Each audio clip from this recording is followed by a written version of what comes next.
অনেকদিন পর। হ্যাঁ অরূপদা, সময়ই কোথায়।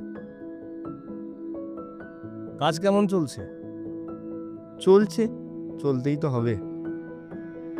বাড়ি সব ঠিক? হ্যাঁ, ঠিকই আছে, সবাই যেমন থাকে।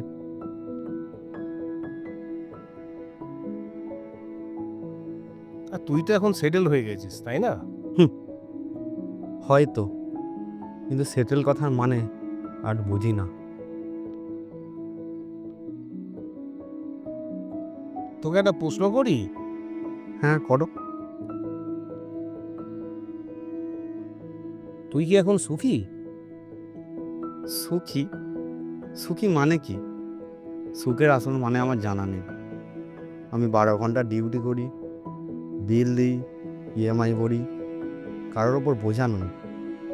কিন্তু জানো তো, সবসময় ভেতরটা খালি লাগে, চোখে জল চলে আসে।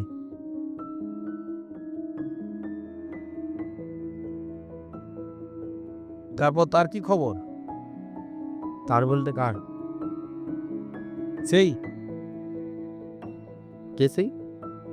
একটু পরিষ্কার করে বলো। দোতলার গ্রিল থেকে সদ্য স্নাত জ্যোৎস্না। সে থাকলে তো আর এত এত দুঃখরই ছিল না। সে থাকলে তো আর, তোমার ভাষায়, আমি সেটেল হয়েও আজ আনসেটেল। তাই? তার জন্যই তো মেন চোখে জল চলে আসে।